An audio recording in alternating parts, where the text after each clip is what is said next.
Hi అండి, welcome to study with tricks. ఈరోజు మనం 13th and 14th July current affairs ని డిస్కస్ చేయబోతున్నాం. On which date is the international day of combating sand and dust storms observed? ఇసుక మరియు ధూళి తుఫాన్లను ఎదుర్కొనే అంతర్జాతీయ దినోత్సవాన్ని ఎప్పుడు జరుపుకుంటారు అంటే జూలై 12th అండి. సో యునైటెడ్ నేషన్ కి సంబంధించినటువంటి ఏవి వచ్చినా ఇవి ఇంపార్టెంట్ అవుతాయి. సో జూలై 12న యునైటెడ్ నేషన్స్ జనరల్ అసెంబ్లీ ఇసుక మరియు ధూళి తుఫాన్లను ఎదుర్కొనే అంతర్జాతీయ దినంగా గుర్తించింది. థీమ్ ఏంటండి? Sand and dust storms working across agendas for resilience and sustainabilities. Theme ఎప్పుడైనా సరే ఇంగ్లీష్ లో గుర్తు పెట్టడానికి ట్రై చేయండి, ఎందుకంటే మీకు ఎగ్జామ్ లో ఈజీగా ఐడెంటిఫై చేయగలుగుతారు. అలాగే 2025 నుండి 2034 వరకు కాలాన్ని, చాలా ఇంపార్టెంట్ అది. ఏ కాలాన్ని? 2025 నుంచి 2034 వరకు కాలాన్ని ఇసుక మరియు ధూళి తుఫాన్లను ఎదుర్కొనే ఐక్యరాజ్య సమితి శతాబ్దంగా ప్రకటించింది. దీని లక్ష్యం ప్రపంచవ్యాప్తంగా సహకారం మరియు దీర్ఘకాలిక వ్యూహాలను ప్రోత్సహించడం. ఏ రోజున? 12 జూలైన ఏ డేగా జరుపుకుంటున్నాం? International day of combating sand and dust storms. అలాగే ఏ దశాబ్దాన్ని గుర్తించామని? 2025 నుంచి 2034 వరకు కాలాన్ని ఇసుక మరియు ధూళి తుఫానును ఎదుర్కొనే ఐక్యరాజ్య సమితి శతాబ్దంగా ప్రకటించింది. ఈ 2 పాయింట్స్ అనేవి ఇంపార్టెంట్ ఇందులో. Which ministry announced the first ever global conference on India's manuscript heritage in New Delhi? భారతదేశ మనుస్క్రిప్ట్ వారసత్వంపై తొలి గ్లోబల్ కాన్ఫరెన్స్ ను న్యూఢిల్లీలో ఏ మంత్రిత్వ శాఖ ప్రకటించింది అంటే సాంస్కృతిక మంత్రిత్వ శాఖ, మినిస్ట్రీ ఆఫ్ కల్చర్. సో భారతదేశంలో సెప్టెంబర్ 11 నుంచి 13 వరకు ఏ మిషన్ అనేది? జ్ఞాన భారతం మిషన్. రేపు పొద్దున అడగచ్చు, ఏ మిషన్ లో భాగంగా ప్రకటించారు ఈ మనుస్క్రిప్ట్ పైన అంటే తొలి గ్లోబల్ కాన్ఫరెన్స్ అంటే జ్ఞాన్ భారత్ మిషన్ ప్రారంభ కార్యక్రమంగా భారతదేశపు ప్రాచీన పాఠ్య గ్రంథాలు మరియు జ్ఞాన వ్యవస్థలు, తాళపత్ర గ్రంథాల సంరక్షణ ప్రోత్సాహం కొరకు తొలిసారిగా ఇది ఫస్ట్ టైం అండి. So global conference on Indian manuscript heritage ను సాంస్కృతిక మంత్రిత్వ శాఖ న్యూఢిల్లీలో ప్రకటించింది. ఈ గ్లోబల్ కాన్ఫరెన్స్ అనేది భారత మనుస్క్రిప్ట్ వారసత్వాన్ని అంటే పాండులిపులను, రాతలిపులను ప్రపంచ స్థాయిలో గుర్తించడానికి కీలకమైన కార్యక్రమంగా పరిగణించబడుతోంది. థీమ్ ఏంటి? Reclaiming India's knowledge legacy through manuscript heritage. ఏ మిషన్ లో భాగంగా? జ్ఞాన్ భారతం మిషన్. ఏ మంత్రిత్వ శాఖ? Ministry of culture. Which Indian state launched the Gajamitra initiative to address human-elephant conflict? మానవ ఏనుగుల సంఘర్షణను పరిష్కరించడం కోసం గజమిత్ర కార్యక్రమాన్ని ప్రారంభించినటువంటి భారత రాష్ట్రం ఏది అంటే అస్సాం అండి. సో అస్సాం ప్రభుత్వం గజమిత్ర అంటే ఏనుగు మిత్రుడు అనే ప్రత్యేక కార్యక్రమాన్ని ప్రారంభించింది. ఈ కార్యక్రమం ద్వారా మనుషుల ఏనుగు సంరక్షణ చర్యను పరిష్కరించేందుకు, ఏనుగుల సంరక్షణ మరియు జీవ వైవిధ్య పరీక్షను ప్రోత్సహించేందుకు తీసుకున్నటువంటి ప్రతిపాదనే ఈ గజమిత్ర పథకం. ఇందులో గజమిత్రులు గ్రామ స్థాయిలో అవగాహనను పెంచడం, భద్రతా చర్యలు సూచించడం ద్వారా సానుకూల మార్పులకు దోహదపడతారు. సో ఏది అంటే గజమిత్ర స్కీమ్ తీసుకొచ్చింది అంటే అస్సాం రాష్ట్రం. Which Indian state officially recognized Sarvajanik గణేశోత్సవ్ as a state festival? సార్వజనిక గణేశోత్సవాన్ని రాష్ట్ర పండుగగా అధికారికంగా గుర్తించిన భారత రాష్ట్ర ప్రభుత్వం ఏది అంటే మహారాష్ట్ర ప్రభుత్వం. ఈ ప్రకటన గణేశోత్సవంలో ప్రజల భాగస్వామ్యం, సమాజంలో మత సామరస్యత, పౌర సాంప్రదాయాలను గుర్తించి సాంస్కృతిక విలువలకు ప్రాధాన్యమిచ్చే చర్యగా చెప్పవచ్చు. Which national initiative was launched by the National Educational Society for Tribal Students అంటే NEST in collaboration with UNICEF? మళ్ళీ ఇక్కడ UN వస్తుందని important. UNICEF India to support tribal youth under Eklavya schools. Eklavya స్కూళ్ల కింద గిరిజన యువత అభివృద్ధి కోసం నెస్ట్ మరియు ఏదేది నెస్ట్ అంటే National Educational Society for Tribal Students మరియు యూనిసెఫ్ యునైటెడ్ నేషన్ చెందిందండి. యూనిసెఫ్ ఇండియా సంయుక్తంగా ప్రారంభించిన జాతీయ కార్యక్రమం పేరు ఏమిటి అంటే తలాష్. తలాష్ అంటే tribal aptitude life skill and self esteemed hub. ఈ కార్యక్రమాన్ని ప్రారంభించారు ఎవరెవరు? నెస్ట్ మరియు యూనిసెఫ్ ఇండియా. ఈ కార్యక్రమంలో భాగంగా tribal aptitude life skills self esteem hub అనే పేరుతో రూపొందించబడింది. ఇది భారతదేశంలో ముఖ్యంగా గిరిజన విద్యార్థుల కోసం ప్రత్యేకంగా రూపొందించిన తొలి జాతీయ ప్రోగ్రామ్ గా పరిగణించబడుతుంది. ఇది ఏకలవ్య స్కూళ్ల ద్వారా అమలు చేయబడుతుంది. ఈ కార్యక్రమంలో గిరిజన యువతను నైపుణ్యం, ఆత్మవిశ్వాసం మరియు సామర్థ్యం పెంపొందే దిశగా మార్గనిర్దేశకం చేస్తుంది. ఎవరి కోసం? గిరిజనుల కోసం. ఏవేవి కలిసి చేస్తున్నాయి? నెస్ట్ మరియు యూనిసెఫ్. ఏ కార్యక్రమంలో భాగంగా? తలాష్. తలాష్ అంటే tribal aptitude life skills and self esteem hub. Which historical military landscape was recognized as India's 44th UNESCO World Heritage Site during the 47th annual session held in Paris in July 2025? Important question అండి. Already UNESCO గురించి ఇలాంటి sites గురించి exams లో అడిగారు. 2025 జూలైలో Paris లో జరిగిన 47వ వార్షిక యునెస్కో సదస్సులో భారతదేశ 44వ యునెస్కో ప్రపంచ వారసత్వ స్థలంగా గుర్తింపు పొందిన సైనిక చారిత్రక ప్రదేశం ఏది అంటే మరాఠా మిలిటరీ ల్యాండ్స్కేప్. ఈ మరాఠా సైనిక బుద్ధిజం అనేటువంటిది 2025 జూలైలో ఎక్కడ జరుగుతోంది అంటే ప్యారిస్ లో జరుగుతోంది, ఫ్రాన్స్ లో. ఎప్పటి నుంచి ఎప్పటి వరకు అంటే జూలై 6 నుంచి జూలై 16 వరకు జరుగుతోంది. ఇది ఏది అంటే యునెస్కో ప్రపంచ వారసత్వ కమిటీ ఎన్నవ ఎడిషన్ అంటే 47th ఎడిషన్. ఈ సమావేశం సందర్భంగా భారతదేశ 44వ యునెస్కో ప్రపంచ వారసత్వ స్థలంగా అధికారికంగా గుర్తించబడింది. ఈ మరాఠా సామ్రాజ్యం యొక్క అనేక కోటలు, సైనిక నిర్మాణాలు మరియు వ్యూహాత్మక ప్రదేశాలను కలిగి ఉంది. భారతదేశ చరిత్రలో ప్రత్యేక సైనిక శైలి మరియు సంస్కృతిని ప్రతిబింబిస్తుంది. ఈ గుర్తింపు మరాఠా వారసత్వాన్ని ప్రపంచ స్థాయిలో ప్రచారం చేయడంలో గొప్ప ముందడుగుగా చెప్పవచ్చు.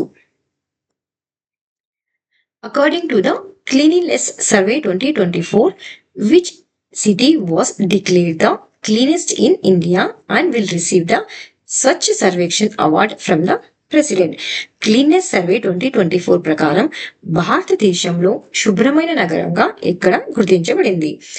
దీనికి రాష్ట్రపతి స్వచ్ఛ సర్వేక్షణ్ అవార్డు ఇవ్వనున్నారు. ఏ నగరం అండి? అహ్మదాబాద్ నగరం. అహ్మదాబాద్ నగరం ఎక్కడుంది అంటే గుజరాత్ లో ఉంది. దీన్ని క్లీన్నెస్ సర్వే 2024 లో భారతదేశపు శుభ్రమైన నగరంగా ప్రకటించారు.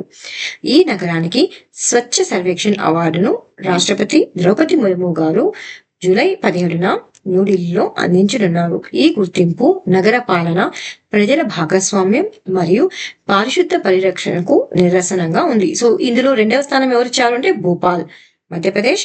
3వ స్థానం ఎవరిది అంటే లక్నో ఉత్తరప్రదేశ్. ఫస్ట్ ప్లేస్ ఎవరిది? Ahmedabad Gujarat. Which indigenous missile was successfully tested by DRDO and the Indian Air Force from Su-30 MK-1 fighter aircraft in Odisha. DRDO మరియు భారత వైమానిక దళం ఒడిశాలో ఎక్కడండి?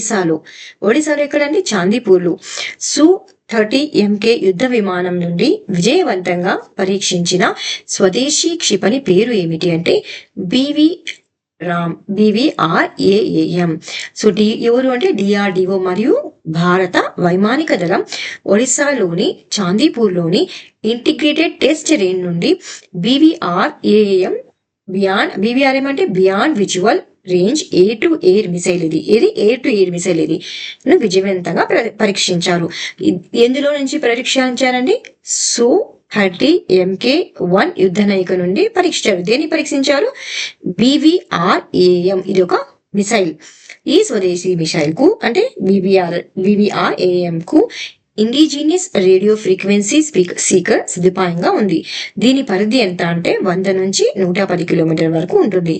BVRAAM ను హైదరాబాద్ లోని ఎవరు తయారు చేశారు అంటే ఇది ఇంపార్టెంట్ అండి. ఎవరు తయారు చేశారంటే BDL చాలా ఎగ్జామ్స్ లో అడిగారు. ఇలాంటివి అడిగేటప్పుడు దీన్ని ఎవరు తయారు చేశారు అని కూడా అంటారు. ఇది గ్రూప్ 2 క్వశ్చన్ అండి. ఇలాంటి క్వశ్చన్ ఖచ్చితంగా అడిగారు ఆల్రెడీ.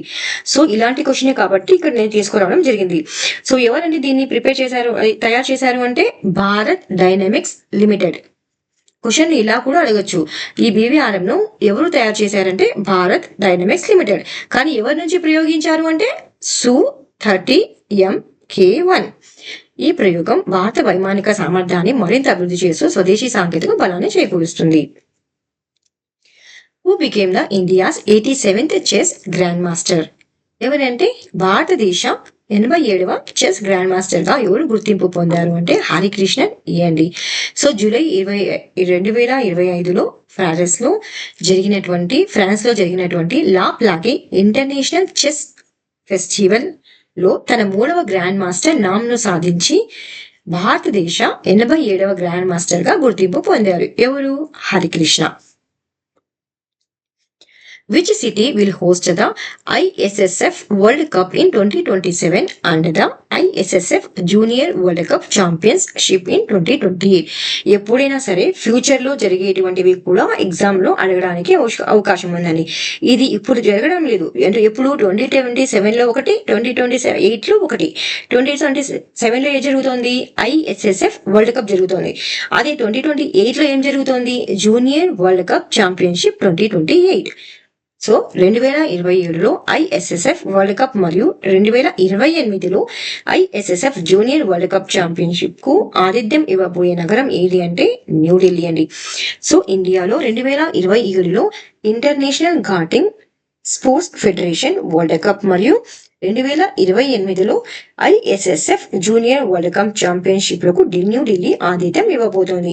ఈ తాజా నిర్ణయం భారతదేశం అంతర్జాతీయ ఘాటింగ్ క్రికెట్ రంగంలో పెరుగుతున్నటువంటి ప్రాధాన్యత మరియు పోటీలను నిర్వహించగల సామర్థ్యాన్ని ప్రతిబింబిస్తుంది.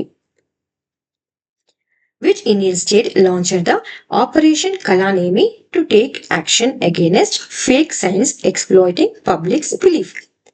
ప్రజల విశ్వాసాలను దుర్వినియోగం చేస్తున్నటువంటి తప్పుడు సన్యాసులపై చర్యలు తీసుకునేందుకు ఆపరేషన్ కలనేమిని ప్రారంభించిన భారత రాష్ట్ర ప్రభుత్వం ఏది అంటే ఉత్తరాఖండ్. ఉత్తరాఖండ్ ప్రభుత్వం ముఖ్యమంత్రి అయినటువంటి పుష్కర్ సింగ్ ధామి గారి ఆదేశాలతో ఆపరేషన్ కలానేమిను 2025 జూలైలో ప్రారంభించింది. క్వశ్చన్ ట్రిప్పిగా అడిగించండి. ఇటీవల ఉత్తరాఖండ్ ప్రజల విశ్వాసాలను దుర్యోగం చేసినటువంటి తప్పుడు సన్యాసులపై ఏ ఆపరేషన్ ప్రారంభించింది అంటే ఏమైతుంది? ఆపరేషన్ కలనేమి. ఈ ఆపరేషన్ యొక్క ప్రధాన ఉద్దేశం ఏమిటంటే తప్పుడు ధార్మిక నాయకులు, సన్యాసులు ప్రజల విశ్వాసాలను దుర్వినియోగం చేస్తున్న ఘటనను నిరోధించడం. Which institution signed an MOU with MEITV అంటే మినిస్ట్రీ ఆఫ్ ఎలక్ట్రానిక్స్ మరియు సమాచార సాంకేతిక మంత్రిత్వ శాఖ to launch an 8-week professional development program in cyber security for professionals from government, PSCs and private sectors. Cyber సెక్యూరిటీపై 5 వారాల ప్రొఫెషనల్ అభివృద్ధి కార్యక్రమాన్ని ప్రభుత్వం మరియు ప్రైవేట్ రంగానికి చెందిన ఉద్యోగుల కోసం ప్రారంభించేందుకు ఎలక్ట్రానిక్స్ మరియు సమాచార మంత్రిత్వ శాఖ MOUను కుదుర్చుకున్న సంస్థ ఏది అంటే బిట్స్ పిలాని. సారీ అండి, ఇక్కడ నేను ఉత్తరాఖండ్ రాశాను. యాక్చువల్గా ఇది బిట్స్ పిలాని. ఏ ఇన్స్టిట్యూట్ తో కలిసింది అంటే Birla institute of technology and science తో కలిసి ఎన్ని వారాలు అంటే 8 వారాల కార్యక్రమాన్ని ప్రారంభిస్తోంది. ఈ కార్యక్రమం ప్రభుత్వ, పబ్లిక్ సర్వీస్ కమిషన్ల మరియు ప్రైవేట్ రంగంలోని నిపుణుల కోసం రూపొందించబడింది. తద్వారా వారిలో నిపుణత, జ్ఞానం, సైబర్ భద్రతా నిపుణులను పెంపొందించేందుకు అవకాశం కల్పించబడుతుంది. ఇది సైబర్ భద్రత పరంగా భారతదేశ శక్తించే వ్యూహాత్మకంలో ఒక భాగంగా చెప్పవచ్చు. సో ఇక్కడ ఏమేమిటి అంటే ఎలక్ట్రానిక్స్ అండ్ సమాచార మంత్రిత్వ శాఖ మరియు Birla institute of technology and science bits Pilani. మీరు ఇక్కడ కరెక్షన్ చేసుకోండి, ఇది యాక్చువల్గా బిట్స్ పిలాని.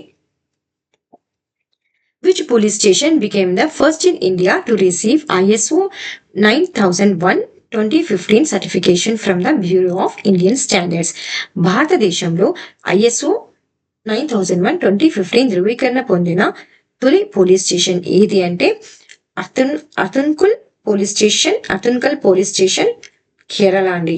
సో కేరళ రాష్ట్రంలోని అత్తంకల్ పోలీస్ స్టేషన్ భారతదేశంలోనే మొట్టమొదటిదండి ఇది, అందుకే ఇది ఇంపార్టెంట్.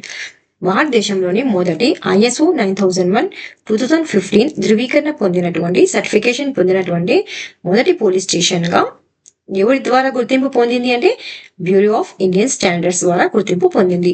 ఈ ధృవీకరణ సమర్థవంతమైన పోలీసింగ్, నాణ్యమైన సేవలు మరియు ప్రజల పట్ల నిబద్ధతను ప్రతిబింబిస్తుంది.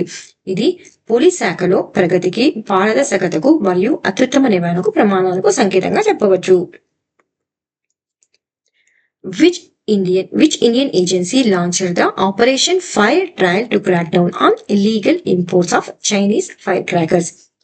చైనా నుంచి అక్రమంగా దిగుమతి చేసిన పటాకులకు గుర్తించి అరెస్టు చేసేందుకు ఆపరేషన్ ఫైర్ ట్రైల్ ను ప్రారంభించినటువంటి భారతదేశ సంస్థ ఏది అంటే డైరెక్టరేట్ ఆఫ్ రెవెన్యూ ఇంటెలిజెన్స్. ఈ డైరెక్టరేట్ ఆఫ్ రెవెన్యూ ఇంటెలిజెన్స్ ఇటీవల ఆపరేషన్ ఫైర్ ట్రైల్ అనే స్పెషల్ ఆపరేషన్ ను పూర్తి చేసింది. ఈ ఆపరేషన్ ద్వారా ఎంత విలువైన అంటే 35 కోట్ల విలువైన చైనాకు చెందినటువంటి పటాకులను గుర్తించి స్వాధీనం చేసుకున్నారు. ఈ పటాకులు నవాసేవా పోర్ట్, ఏ పోర్ట్స్ అంటే Nhava Sheva port, Mundra port, Kandla port లోని స్పెషల్ ఎకనామిక్ జోన్ల వద్ద తప్పుడుగా అక్కడ మెన్షన్ చేశారు. ఏం మెన్షన్ చేశారు? పటాకుల బదులు అంటే మినీ డెకరేటివ్ ప్లాంట్స్ అని, ఆర్టిఫిషియల్ ఫ్లవర్స్ అని, ప్లాస్టిక్ మ్యాట్స్ అని తప్పుగా డిక్లేర్ చేసి మన భారతదేశంలోకి అక్రమంగా దిగుమతి చేయబడ్డాయి. ఈ చర్య అక్రమతాన్ని నిరోధించడంలో మరియు ప్రజలకు భద్రతకు విధానం కలిగించే ఉత్పత్తులపై నిఘా కొనసాగించడంలో కీలకమైనదిగా చెప్పవచ్చు. Who became the first and only Indian born creator featured in the 2025 Time 100 Creators List? 2025 Time 100 Creators జాబితాలో చేరిన తొలి మరియు ఏకైక భారతీయ క్రియేటర్ గా ఎవరు గుర్తింపు పొందారు అంటే ప్రజక్త కోరి గారు గుర్తింపు పొందారు. ఈమె డిజిటల్ పేరుగా, ఈమె పేరు ఏంటి అంటే ఛానల్ పేరు ఏమిటి అంటే మోస్ట్లీ సేన్ అనే పేరుతో ప్రసిద్ధి చెందారు. ఆమె 2025 టైమ్ 100 క్రియేటర్స్ లిస్ట్ లో పేరు పొందిన తొలి మరియు ఏకైక భారతీయ సంతతికి చెందినటువంటి క్రియేటర్ గా చరిత్ర సృష్టించారు. ఈ లిస్టు ప్రతి సంవత్సరం ప్రపంచవ్యాప్తంగా అత్యంత ప్రభావశీలమైనటువంటి డిజిటల్ వ్యక్తిత్వాలను గౌరవిస్తుంది. ఈ గుర్తింపు ప్రజెక్టా సృష్టించిన కాంటెంట్ నాణ్యత, ప్రజలతో కలగలిసి పనిచేయగల సామర్థ్యం మరియు యువతపై ఆమె ప్రభావాన్ని ప్రతిబింబిస్తుంది. సో ఇది ఇవాళ వన్ లైనర్ క్వశ్చన్స్ అండి. క్విక్ గా డిస్కస్ చేసుకుందాం. Postage stamp and coin launched to commemorate 125th birth anniversary of Shyam Prasad Mukherjee by Department of post. So ఎవరి పేరు మీద అండి? శ్యామ్ ప్రసాద్ ముఖర్జీ గారి పేరు మీద. ఎవరు అంటే డిపార్ట్మెంట్ ఆఫ్ పోస్ట్ వారు శ్యామ్ ప్రసాద్ ముఖర్జీ యొక్క 125వ జన్మదిన యానివర్సరీని జరుపుకోవడానికి వారి పేరు మీద ఒక స్టాంపును మరియు కాయిన్ ను లాంచ్ చేయడం జరిగింది. 10 పైసే కా post card book released by retired army officer. అతని పేరేంటి? ఎస్ఏఎన్ అహ్మద్. ఎస్ఏఎన్ అహ్మద్ గారు 10 పైసా కా పోస్ట్ కార్డ్ అనేటువంటిది బుక్ ను రిలీజ్ చేశారు. ఈయన retired army officer. A portion of the Gambhira bridge near Majipur in Vadodara Gujarat collapsed leading to several vehicles plunging into the Mahisagar river. So ఇటీవల Gambhira bridge అనేటువంటిది నదిలోనికి పడిపోయిందండి. అది కూలి. సో ఏ రివర్ లోకి పడింది అంటే మహీసాగర్ అనేటువంటి రివర్ లోకి వెహికల్స్ అన్ని వెళ్ళడం జరిగింది. India hosted the 11th edition of the Energy Storage Week 2025 from July 8th to July 10th in New Delhi. ఇటీవల ఎనర్జీ స్టాక్ వీక్ అనేటువంటిది నిర్వహించడం జరుగుతోంది. ఇది ఎన్నవ ఎడిషన్? 11th edition. ఎప్పటి నుంచి ఎప్పటి వరకు అంటే July 8th నుంచి July 10th వరకు. దీనేమంటారు? Energy storage week 2025. Ethiopia has successfully completed. ఇది జీకే క్వశ్చన్ లో అడగడానికి నుండి చాలా ఆస్కారమైన క్వశ్చన్ అండి, చాలా ఇంపార్టెంట్ క్వశ్చన్ కూడా.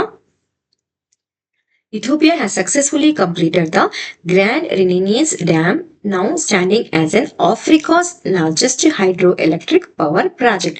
ఇటీవల ఇథియోపియా కంట్రీ అనేటువంటిది గ్రాండ్ రినైన్స్ డ్యామ్ అనేటువంటిది పూర్తి చేసిందండి. ఇది ఆఫ్రికాలోని అతిపెద్ద హైడ్రో ఎలక్ట్రిక్ పవర్ ప్లాంట్ గా గుర్తింపు పొందింది. సో ఏ డ్యామ్ ఇటీవల ఏ కంట్రీ ఇటీవల గ్రాండ్ ఇనియన్స్ డ్యామ్ ను కంప్లీట్ చేశారు అంటే ఇథియోపియా కంట్రీ.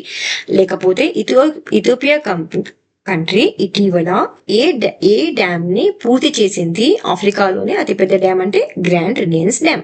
సో క్వశ్చన్ ఎలాగైనా అడగచ్చు. మనం 2-3 క్వశ్చన్స్ ని ఫ్రేమ్ చేసుకుంటే అవే ఎగ్జామ్ లో రావడానికి ఛాన్సెస్ ఉంటాయి. హిమ్ కేర్, ముఖ్యమంత్రి Himachal Health Care Scheme is a state-run health insurance initiative implemented by the government of Himachal Pradesh aimed at providing accessible and affordable healthcare services to the state residents, especially those not covered under Ayushman Bharat.